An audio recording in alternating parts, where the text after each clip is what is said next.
Welcome to quick learn. तो हमने already polygons के बारे में हमने वीडियोस बना दिए थे, तो प्लीज़ आप उसको जाके देखिएगा। तो हमने पॉलीगन्स के बारे में बता दिया है, ट्रायंगल्स के बारे में बता दिए, क्लासिफिकेशन ऑफ ट्रायंगल्स, फिर उसकी प्रॉपर्टीज ऑफ ट्रायंगल्स बता दिया।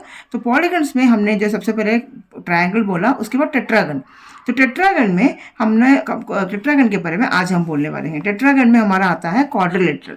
तो क्वाड्रिलेटरल टेट्रागन क्या होता है? टेट्रा का मतलब भी 4 साइडेड फिगर। तो कोई भी क्लोज होना चाहिए, वो जरूरी है। ये ऐसा करके ऐसा आ गया तो it's not a tetragon, it's not a quadrilateral. तो इसको ये पूरा जहाँ इसका कंप्लीटली लाइन सेगमेंट से क्लोज्ड होना चाहिए, उसको हम बोलते हैं टेट्रागन। तो टेट्रागन में सबसे पहला है क्वाड्रिलैटरल। क्वाड्री का मतलब ही 4 और लैटरल का मतलब साइड्स। तो क्वाड्रिलैटरल तो मतलब 4 साइडेड क्लोज्ड फिगर। कोई भी 4 साइडेड क्लोज्ड फिगर को हम बोलते हैं क्वाड्रिलैटरल। तो इसमें सबसे पहले हमें क्वाड्रिलैटरल एक बना देते हैं, ऐसा एक कोई भी ऐसे बना लेते हैं, ये क्वाड्रिलैटरल हो गया। अब ये क्वाड्रिलैटरल जो है हमारा सबसे बड़े, सपोज कर लो कि ये पापा हुए, ग्रैंडपा एक्चुअली। तो इनके 2 बच्चे थे, ये हैं, एक है पैरेललोग्राम, इनका एक बच्चे का नाम है पैरेललोग्राम और दूसरे बच्चे का नाम है ट्रेपीजियम। ठीक है, तो 2 बच्चे हो गए हैं। तो क्वाड्रिलेटरल 4 साइडेड फिगर है, तो ये 4 साइडेड फिगर है, तो इनके बच्चे में भी ये सारी प्रॉपर्टीज तो आएगा ही आएगा ना। तो इसका मतलब पैरेललोग्राम में भी 4 साइडेड फिगर हुआ, ये भी ट्रेपीजियम में भी 4 साइडेड। तो 4 साइडेड है तो फर्क क्या होता है? देखो, ये होता है पैरेललोग्राम एंड ये होता है ट्रेपीजियम। ठीक है, इस तरीके से होता है। तो हम एक पैरेललोग्राम ट्रेपीजियम बता देते हैं। उससे पहले हम एक चीज बताते हैं कि पैरेलल क्या होता है। पैरेलल का मतलब, एक जो वर्ड है आपने बहुत बार सुना होगा, पैरेलल। पैरेलल का मतलब होती है कि एक यहाँ से ऐसे एक लाइन जा रहा है तो दूसरा लाइन यहाँ से जा रहा है, तो ये कभी भी आपस में मीट कभी नहीं करेगा और इसके बीच के जो डिस्टेंस है वो ऑलवेज इक्वल होगा। जैसे कि यहाँ पर इसका डिस्टेंस अगर 3 सेंटीमीटर है तो यहाँ पर भी 3 सेंटीमीटर ही होएगा। चाहे वो कश्मीर से कन्याकुमारी तक जाए तब भी इसका जो डिस्टेंस है ना वो सेम ही रहेगा। तो इसको डिस्टेंस जो सेम शुरुआत से लेकर एंड तक पे, अगर ये एक लाइन ऐसे ऐसे आए या फिर ऐसे ऐसे आए तो ये कभी भी पैरेलल नहीं होता। पैरेलल ऐसा होता है और पैरेलल को हम डिनोट करते हैं इस तरह से 2 लाइंस करके। इसका मतलब होता है पैरेलल। तो पैरेलल समझ में आ गया है ना। अब ये पैरेलल को हमने, ये जो पैरेललोग्राम एंड ट्रेपीजियम के बारे में बताते हैं, तो ये इनमें भी ये पैरेलल का बहुत इंपॉर्टेंट काम होता है। तो सबसे पहले हम बोलते हैं पैरेललोग्राम क्या होता है। तो पैरेललोग्राम का सारी प्रॉपर्टीज अब ध्यान से समझिएगा, सुन लीजिएगा, सब अच्छे से समझ में आ जाएगा। तो ये कभी भी आप बोल नहीं सकते अगर आप ध्यान से समझेंगे तो। पैरेललोग्राम में सपोज करो कि एक पैरेललोग्राम बना लेते हैं इस तरीके से। ठीक है, इसमें A B C D। तो पैरेललोग्राम के सबसे पहला पॉइंट है कि इसकी 2 पेयर ऑपोजिट साइड्स, एक ये दोनों है, एक ये दोनों, ये दूसरा है, इसलिए 2 एरो मार्क लगाया है हमने। तो इसका मतलब है कि ये भी इस तरह से लगाने का मतलब है ये पैरेलल है। तो हमारा जो फर्स्ट साइड है AB is parallel to DC, AB parallel to DC। दूसरा वाला है BC पैरेलल टू AD। मतलब इनके जो बीच का डिस्टेंस है वो ऑलवेज सेम रहेगा और इनके बीच का डिस्टेंस है वो भी ऑलवेज सेम रहेगा। ये ऐसे ही जाता रहेगा, ये ऐसे ही जाता रहेगा। तो ये दोनों, ये वन पेयर, ये दूसरा pair, if both the pair of opposite sides are parallel then it's a parallelogram. ये उल्टा भी होती है, if both the pairs of opposite sides, very important है, दोनों साइड है, AB BC CD AD सारी इसकी साइड्स है, 4 लाइन सेगमेंट्स है, AB BC CD AD। तो इसमें 4 साइड है, 4 एंगल्स भी है, angle A angle B angle C angle D। तो इसमें ये AB और DC जो है ये पैरेलल होता है एंड AD एंड BC अगर पैरेलल है तो उससे parallelogram. If both the pairs of opposite sides are parallel then it's a parallelogram. ये उल्टा भी होता है कि अगर पैरेललोग्राम मतलब अगर कोई भी 2 साइड से ऑपोजिट साइड्स पैरेलल है तो पैरेललोग्राम है, और अगर वो पैरेललोग्राम है तो ये ऑपोजिट साइड दोनों पैरेलल होगा। ये फर्स्ट पॉइंट हो। अब सेकंड पॉइंट में जाते हैं। ऑपोजिट साइड्स के बारे में बोल दिया। अब ऑपोजिट साइड्स इसके अलावा क्या है, both the opposite sides are equal भी होगा। मतलब ए बी का लेंथ अगर 5 सेंटीमीटर है तो डी सी का लेंथ भी 5 सेंटीमीटर होगा। बी सी की लेंथ अगर 4 सेंटीमीटर है तो ए डी का लेंथ भी 4 सेंटीमीटर होगा। तो इसका मतलब है कि A B is equal to D C and A D is equal to B C. तो इन दोनों का लेंथ इक्वल होता है। तो अगर ऑपोजिट साइड्स, इफ इसी तरीके से दूसरा वाला है, if both the pair of opposite sides are equal then also it's a parallelogram. तो हमने 2 पॉइंट्स बता दिया था कि opposite sides, if the opposite sides are parallel then it's a parallelogram, if the opposite sides are equal then it's a parallelogram. मतलब वो दोनों होगा, ये नहीं कि सिर्फ ये दोनों होगा या ये दोनों होगा, ये दोनों भी होगा, ये दोनों भी होगा, इसके अलावा ये दोनों भी पैरेलल होगा, ये दोनों भी पैरेलल होगा। तो if both the opposite sides are parallel then it's a parallelogram, if both the opposite sides are equal then also it's a parallelogram। अभी तो हम दोनों पॉइंट्स क्या बोला था साइड्स के बारे में, अब नेक्स्ट हम बोलने वाले हैं एंगल्स के बारे में। तो इसके पैरेललोग्राम के ऑपोजिट एंगल्स इक्वल होता है, जैसे कि angle D is equal to angle B, angle D is equal to angle B. आपको पहले भी मैंने बोला है एंगल डी का मतलब इसको हम 2 तरीके से बोल सकते हैं, एंगल ए डी सी या एंगल सी डी ए, ठीक है। एंड ए एंगल बी को हम एंगल ए बी सी या एंगल सी बी ए भी बोल सकते हैं। तो यहाँ पर हमने सिंपली एक लेटर में बता देते हैं। तो angle D is equal to angle B होगा and angle A is equal to angle C. अब देखो इसमें डबल लाइन लगा रखी है, तो कि ये एक एंगल है तो ये दोनों सेम नहीं है, इसलिए आपको यहाँ पर डबल एंगल से डिनोट किया गया है। तो angle D is equal to angle B, angle A is equal to angle C. इसका मतलब है हमने ये दोनों बोल दिया, इसका मतलब है कि हमारा the opposite angles of a parallelogram are equal. अगर opposite angles of a parallelogram equal then it's a parallelogram. Parallelogram opposite एक पैरेललोग्राम है तो उसका ऑपोजिट एंगल्स इक्वल होगा। तो opposite angles of a parallelogram are equal. अगर opposite angle equal है तो पैरेललोग्राम है, और पैरेललोग्राम है तो ऑपोजिट एंगल्स इक्वल होगा। मतलब है कि ये अगर 50 डिग्री है तो ये 50 डिग्री होगा, ये अगर 90 डिग्री है तो ये 90 डिग्री होगा, ये 80 डिग्री है तो ये 80 डिग्री होगा, ये 70 है तो ये 70 होगा। तो ये ऑपोजिट एंगल जो है वो इक्वल होता है। ये एंगल के बारे में एक पॉइंट आ गया। अब एक और एंगल के बारे में पॉइंट्स है, वो है कि sum of the adjacent. Adjacent का मतलब क्या होता है, पड़ोसी, हमारा पास वाला। तो इसके पास वाला ये या इसके पास वाला ये, इन दोनों को प्लस करोगे तो 180 डिग्री आएगा, या इन दोनों को प्लस करोगे तो 180 डिग्री आएगा। सेम इन दोनों को प्लस करोगे तो 180 डिग्री आएगा, इन दोनों को प्लस करोगे तो 180 डिग्री आएगा। मतलब angle A plus angle B is equal to 180 degree, या फिर angle B plus angle C 180 degree. आप कुछ भी आप कर सकते हैं। तो angle B A plus angle B is equal to 180 degree, angle B plus angle C is equal to 180 degree, angle C plus angle D 180 degree, angle D plus angle A 180 degree. तो इसका मतलब है कि if ये क्या होता है कि sum of adjacent angles of a parallelogram are supplementary। Supplementary का मतलब, सप्लीमेंट्री का मतलब है 180 degree, that is equal to 180 degree. आप ये भी बोल सकते हैं कि sum of adjacent angles of parallelogram is equal to 180 degree भी बोल सकते हैं, या sum of adjacent angles of parallelogram और सप्लीमेंट्री भी बोल सकते हैं। दोनों सेम ही होता है। तो ये एंगल्स के बारे में 2 लाइन्स हो गया है। अब इसके बाद वन मोर थिंग है, वो है इसके डायगोनल के बारे में। तो इसके डायगोनल क्या होता है, ये देखो, इसके ऑपोजिट 2 वर्टेक्स है, इसको आपस में ज्वाइन करोगे तो उसको हम बोलते हैं डायगोनल। मतलब AC एक डायगोनल है एंड BD एक डायगोनल है। तो AC एक डायगोनल है और BD दूसरा डायगोनल है। तो इसके डायगोनल्स क्या करता है, AC और डायगोनल है, BD डायगोनल है। 2 डायगोनल्स के बारे में हम क्या बोलने वाले हैं, इसके बारे में है कि इसको जो डायगोनल्स है ना वो इंटरसेक्ट करता है वो पे। तो डायगोनल्स क्या करता है, bisect each other. Diagonals bisect each other.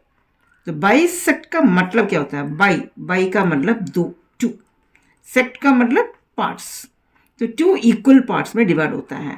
तो इसका मतलब है कि एक डायगोनल जो है AC एंड BD दोनों आपस में यहाँ पर इंटरसेक्ट करता है। तो इसका मतलब है कि हमारा जो OD है that is equal to OB, OD is equal to OB। OD और OB का लेंथ सेम होगा, या फिर यहाँ पर इसको बोलो OA का लेंथ OC की इक्वल होगा। OD is equal to OB या OA is equal to OC। O D is equal to O B and दूसरा है O A is equal to O C. समझ में आ रही है? तो इसका मतलब है इसका डायगोनल्स बाइसेक्ट ईच अदर। तो ये 5 प्रॉपर्टीज ये पैरेललोग्राम का होता है। तो वंस अगेन हम इसको रिपीट कर लेते हैं। In a parallelogram both the opposite sides are parallel and in a parallelogram both the opposite sides are equal। opposite sides parallel होगा, opposite sides equal होगा। दो sides के बारे में हो गया। अब angles के बारे में क्या है? opposite angles are equal। तीसरा वाला फोर्थ वाला पॉइंट है ऑपोजिट एंगल्स एडजेसेंट एंगल्स का जो सम है वो सप्लीमेंट्री होती है। Sum of the adjacent angles of a parallelogram are supplementary. Angle A plus angle B 180 degree, B plus C plus D plus D सब 180 डिग्री होगा। अब फिफ्थ पॉइंट है कि the diagonals bisect each other. ये आपस में bisect करता है। मतलब अगर बी डी का लेंथ अगर 10 सेंटीमीटर है तो ओ डी 5 सेंटीमीटर होगा, ओ बी 5 सेंटीमीटर होगा। अगर ए सी का लेंथ अगर 8 सेंटीमीटर है, ओ सी 4 सेंटीमीटर होगा और ओ ए 4 सेंटीमीटर का होगा। ये हो गया पैरेललोग्राम की प्रॉपर्टीज। अब ये आपको अच्छे से समझ में आ गया होगा। तो इसके बाद में नेक्स्ट वाले हम जाते हैं पैरेललोग्राम के। ये हो गया पैरेललोग्राम। अब इसके बारे में नेक्स्ट क्या करेंगे देखते हैं। Parallelogram PARALLELOGRAM parallelogram. ठीक है। अब ये पैरेललोग्राम हो गए, ग्रैंडपा हो गया, ये हो गया। अब ये ग्रैंडपा के ये बेटा है ना, तो ये बेटा जो है इनके 3 बच्चे हैं। इनके कौन कौन 3 बच्चे हैं? एक हो गया है सबसे पहला बच्चा रेक्टेंगल और दूसरा बच्चा इनका है वो है रोम्बस और इनके तीसरा बच्चे का नाम है स्क्वायर। तो 3 बच्चे हो गए हैं एक पैरेललोग्राम के, रेक्टेंगल, स्क्वायर, रोम्बस। तो हमने पहले ही बोला कि अगर पेरेंट्स के जो हैबिट्स होती है, कैरेक्टर्स होती है, सब बच्चे पे भी आएगा। तो पैरेललोग्राम के सारे कैरेक्टर्स इन बच्चों में भी आया होगा। तो इसका मतलब सबसे पहले हम लेते हैं रेक्टेंगल। रेक्टेंगल में सारी प्रॉपर्टीज, रेक्टेंगल होता कैसा है देखो, ऐसे होता है रेक्टेंगल इस तरीके से। तो रेक्टेंगल के भी नाम कर लेते हैं ABCD। तो इसके भी हमने क्या बताया था पहले ही, पैरेललोग्राम की सारी प्रॉपर्टीज इसके होगा। पैरेललोग्राम की जो 5 प्रॉपर्टीज वो इसमें आएगा, इसमें आएगा, इसमें आएगा। अब ये सारे आएंगे तो फिर हम आइडेंटिफाई कैसे करेंगे कि कौन सा रेक्टेंगल है, कौन सा रोम्बस है, कौन सा स्क्वायर है। तो सबसे पहले रेक्टेंगल को देखते हैं। रेक्टेंगल में इसकी एक तो साइड का होता है, एक एंगल का होता है। तो इसमें साइड क्या होता है, सारी जो ऑपोजिट साइड्स है वो इक्वल है। वो तो हम पैरेललोग्राम में भी था, तो इसलिए उसको बारे में स्पेसिफाई करने की ज़रूरत नहीं है। फिर क्या है एंगल्स, इसकी सारी जो एंगल्स है ना वो 90 डिग्री का होता है। रेक्टेंगल के all angles is equal to 90 degree. Rectangle के ऑल एंगल्स 90 डिग्री का होगा, सबसे पहला पॉइंट। दूसरा पॉइंट है इसका डायगोनल के बारे में। डायगोनल्स क्या होता है, रेक्टेंगल के अंदर सारी जो डायगोनल्स है वो बाइसेक्ट तो करता ही करता है, तो पहले भी बताए थे। इसके अलावा क्या होगा, डायगोनल्स इक्वल होगा। मतलब AC is equal to BD, इसका डायगोनल्स इक्वल होता है। ये है इसका दूसरा पॉइंट, डायगोनल्स आर इक्वल। तो इसका मतलब हम इसका प्रॉपर्टीज अगर बोला जाए तो इसके सारी properties of AB is equal to CD, AB parallel to CD, BC is equal to AD and BC parallel to AD, angle A। इसके अलावा ABC is equal to BD is equal to AC। मतलब इसकी parallelogram की सारे की सारी properties में आ ही गया। इसके एडिशनल क्या प्रॉपर्टीज आ गया, इसके all angles will be 90 degree. Angle ABCD सारी एंगल्स 90 डिग्री होगा। एंड दूसरा पॉइंट है AC and BD are equal. मतलब अगर सपोज कर लो AC का लेंथ दिया है 10 सेंटीमीटर तो BD का लेंथ ऑटोमेटिकली 10 सेंटीमीटर हो जाएगा। If AC is equal to 10 centimetre then what will be BD will also be is equal to 10 centimetre. तो ये इसका 10 सेंटीमीटर हो जाएगा। तो ये diagonals are equal and bisect each other. Bisect तो करता ही करता है एंड इक्वल भी हो गया। तो रेक्टेंगल का प्रॉपर्टी यही 2 ही है, 1 एंड 2। बस ये 2 प्रॉपर्टीज अगर वो पैरेललोग्राम के साथ ये आ गया, दैट मीन्स ये हो गया है रेक्टेंगल। तो इसका बाद फिर ये क्या है, रोम्बस। रोम्बस का शेप कैसे होता है, इस तरीके से। ठीक है। तो इसमें रोम्बस में क्या प्रॉपर्टीज होएगा, तो या तो साइड्स का होगा तो एंगल्स होगा। इसमें एंगल्स तो कुछ कह नहीं सकते, तो साइड्स का होगा। तो इसका रोम्बस की ऑल साइड्स क्या होता है, इक्वल होता है। All sides of a rhombus are equal, ROMBUS, rhombus are equal. All sides of a rhombus are equal. ये तो एक प्रॉपर्टी हुआ। मतलब अगर नाम दे दें तो AB is equal to BC is equal to CD is equal to AD। AB BC CD AD, ये सारा इक्वल होगा। एक तो ये प्रॉपर्टी बना। दूसरी प्रॉपर्टी इसका है, एक तो डायगोनल के बारे में, हमारा हर में क्या होता है, या तो साइड है तो एंगल या तो डायगोनल।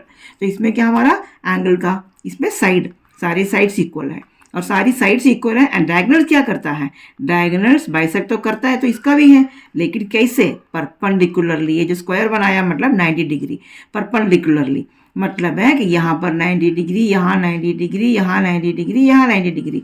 ये नाम हम लोग ओ दे देते हैं, AOB, BOC, COD, DO, ये सारी 90 डिग्री। तो diagonals bisect perpendicularly, diagonals bisect perpendicularly. Perpendicularly का भी सिंबल बताती है आपको, परपेंडिकुलर के लिए ऐसे बनाते हैं, ये होता है परपेंडिकुलर का साइन। तो डायगोनल्स बाइसेक्ट परपेंडिकुलरली, तो ये हो गया है रोम्बस का प्रॉपर्टी। तो हमने ये पैरेललोग्राम की सारी 5 प्रॉपर्टीज थी। फिर रेक्टेंगल के अंदर हमने सारी एंगल 90 डिग्री हुआ, डायगोनल्स इक्वल हुआ। रोम्बस में सारे साइड्स इक्वल हुआ एंड उसकी सारी, उसका जो डायगोनल्स है वो बाइसेक्ट करता है परपेंडिकुलरली। अब आते हैं हम स्क्वायर पे। इन महाशय ने इन सारी प्रॉपर्टीज लेकर बैठ जाते हैं, मतलब पैरेललोग्राम की सारी प्रॉपर्टीज इस पे आ जाता है। इनके भाई है रेक्टेंगल, उनकी सारी प्रॉपर्टीज इधर आएगा। इनकी दूसरी भाई है रोम्बस का भी सारी प्रॉपर्टीज आ गया, तो हो गया स्क्वायर। तो क्या हुआ, तो लेट अस सी स्क्वायर कैसे होते हैं, इस तरीके से। सो स्क्वायर है, तो स्क्वायर में ABCD, तो स्क्वायर में हमने इसके सारे ऑल साइड्स इक्वल होता है ना। तो इसका मतलब सबसे, ये सारी पहले इसका प्रॉपर्टी ले लेते हैं। तो इसका मतलब है स्क्वायर में भी ऑल एंगल्स 90 डिग्री, सारी एंगल्स 90 डिग्री होएगा, फर्स्ट पॉइंट। अब इसका पॉइंट ले लेते हैं, ऑल साइड्स आर इक्वल, ये दूसरा पॉइंट हुआ, रोम्बस से आ गया, ए भी इसका आ गया। अब तीसरा पॉइंट क्या है, डायगोनल्स के बारे में। डायगोनल्स क्या था, हमने पैरेललोग्राम के अंदर क्या करता, डायगोनल्स बाइसेक्ट कर रहा था। एंड इसके अलावा यहाँ पर क्या कर रहा था, परपेंडिकुलरली, तो यहाँ पर डायगोनल्स बाइसेक्ट परपेंडिकुलरली। एंड तीसरा है एंड आर, इसका प्रॉपर्टी इक्वल। तो इसका मतलब है हमारा स्क्वायर के अंदर AB equals BC equals CD equals AD, एक पॉइंट ये हुआ फर्स्ट वाला। दूसरा है angle A equals angle B equals angle C equals angle D, सारी 90 डिग्री। दूसरा पॉइंट हो गया इज इक्वल टू 90 डिग्री। तीसरा पॉइंट क्या है, इसके डायगोनल्स जो है AC is equal to BD, diagonals are equal. अब तीसरा, उसके अलावा नेक्स्ट पॉइंट क्या है, एंगल, इसके अगर O नाम दे दें तो angle AOB equals BOC equals COD equals DOA is equal to 90 degree, ठीक है। एंड बाइसेक्ट भी करता है, मतलब OB is equal to OD and OA is equal to OC। तो मतलब है रेक्टेंगल की सारी प्रॉपर्टीज़, रोम्बस की सारी प्रॉपर्टीज़, पैरेललोग्राम की सारी प्रॉपर्टीज़ हो गया, तो हमारा क्या बना, स्क्वायर। तो पैरेललोग्राम के बारे में हमें एक सबसे अच्छी से समझ में आ गया होगा, आई सपोज, आई थिंक कि आपको अच्छी से समझ में आ गया होगा। तो इसके बाद नेक्स्ट हम जाते हैं, इनका तो हमने पहले ही बोला था कि क्वाड्रिलेटरल है ग्रैंडपा, उनके 2 बच्चे थे, पैरेललोग्राम एंड ट्रेपीजियम, भाई और बहन। तो ये भाई का पैरेललोग्राम है, इनके बारे में हमने सारी बता दिया कि इनके 3 बच्चे हैं, उनके बारे में भी सारी बता चुके हैं। अब इनके बहन के बारे में बात करते हैं। तो वो क्या है, ट्रेपीजियम। तो ट्रेपीजियम का वो भी ऐसे ही होगा, 4 साइडेड फिगर। तो हमने ट्रेपीजियम एक बना लेते हैं, ये वाली, इसमें ABCD ट्रेपीजियम आ गया। तो ट्रेपीजियम में क्या स्पेशल होता है, इसके अंदर सिंपल सी है, क्या है, 1 2, ये दोनों क्या होता है, इसका मतलब आपको पता ही है पहले ही मैंने कि इसका मतलब है पैरेलल। तो इसका मतलब है AB पैरेलल टू DC, इसमें ये दोनों पैरेलल होता है, सिर्फ 1 पेयर। इफ 1 पेयर, इसमें वेरी इंपॉर्टेंट है, दोनों पेयर नहीं होता। इफ 1 पेयर ऑफ, दोनों पेयर हो गया तो पैरेललोग्राम हो जाता है। तो if 1 pair of opposite sides are parallel, then it is a trapezium. It is called trapezium. TRAPEZIUM, trapezium. इसके अलावा वन मोर प्रॉपर्टीज का है, जब 2 लाइन्स पैरेलल हो जाती हैं तो ये दोनों हुआ एडजेसेंट एंगल्स, है ना, पड़ोसी है। तो angle A plus angle D 180 degree होगा, ऐसे ही angle B plus angle C is equal to भी 180 डिग्री होगा, इन दोनों एंगल्स का भी 180 डिग्री होगा। तो angle A plus angle D is equal to 180 degree. इसको हम दूसरा नाम बोलते हैं को इंटीरियर एंगल्स भी बोल सकते हैं, को इंटीरियर एंगल्स। ज्योमेट्री में प्रॉपर्टीज की ज़रूर लिखना चाहिए, रीजन ज़रूर लिखना चाहिए। तो angle A plus angle D is equal to 180 degree, angle B plus angle C is equal to भी 180 डिग्री। तो अगर सपोज करो कि एंगल ए का जो वैल्यू है ये अगर आपको दे रखा है 60 डिग्री, तो ये आपको सब पता चल ही गया, ये दोनों का सम 180 डिग्री होगा, तो ये होगा 120 डिग्री। ऐसे ही ये अगर सपोज करो 70 डिग्री दिया हुआ है, तो ये आपका 180 माइनस 70 दैट इज 110 डिग्री का होगा। तो इस तरीके से होता है 110 डिग्री। ये अगर 70 है तो, ये अगर 60 है तो ये 120 डिग्री का होगा। मतलब ये दोनों का सम सप्लीमेंट्री होना चाहिए, 180 डिग्री होना चाहिए, इन दोनों का सम भी 180 डिग्री होना चाहिए। अब इसी में एक थोड़ा सा एक स्पेशल ट्रेपीजियम भी होता है।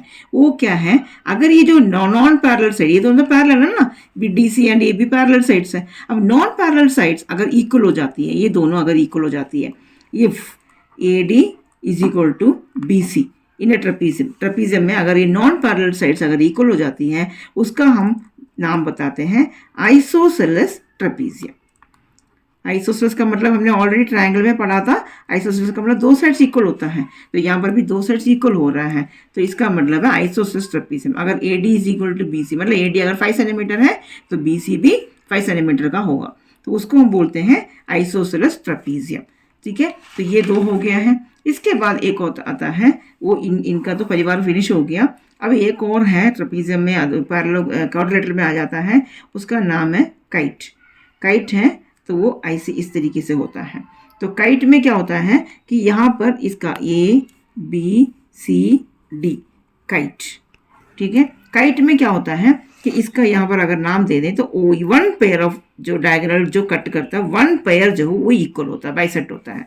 जैसे कि O B is equal to O D, ये दोनों इक्वल होगा। इसके अलावा ये दोनों साइड्स इक्वल होगा, ये दोनों साइड्स इक्वल होगा, मतलब A B is equal to A D होगा and C B is equal to C D होगा। बट ये दोनों आपस में इक्वल नहीं होएगा, ये दोनों जो कॉन्सिक्यूटिव एडजेसेंट साइड्स हैं ये दोनों इक्वल होगा, ऐसे ये दोनों इक्वल होगा, बट ये दोनों आपस में इक्वल नहीं होगा, ये ध्यान रखना। तो O B is equal to O D and A B is equal to A D, C B is equal to C D, इस तरीके से होगा, तो उसको हम बोलते हैं काइट। तो हमें क्वाड्रिलेटरल्स के बारे में एक छोटा सा हमने अभी अच्छी से आपको समझा दिया है। अगर आपको कोई भी डाउट हो तो ज़रूर आप कमेंट सेक्शन में हमें पूछिए, और इसके बेस पे क्वेश्चंस भी बहुत हो आता है। जो प्रॉपर्टीज़ क्लियर नहीं हुआ ना, तो आप कोई भी पैरेललोग्राम की या कोई भी क्वेश्चन सब कर ही नहीं पाओगे। तो करने के लिए सबसे पहले आपको ये प्रॉपर्टीज़ अच्छी से समझ में आना चाहिए। तो आपको आई फील दैट आपको ये समझ में अच्छे से आ गया होगा। If you like the video please like share and subscribe and हमारे बेल नोटिफिकेशन को भी ज़रूर हिट कीजिएगा, और हमारे और वीडियोस को आते रहेंगे, उसको भी हम अदर क्लासेस का भी वीडियोस आ रही है, तो प्लीज़ हमारे साथ बने रहिएगा। Thank you so much, bye.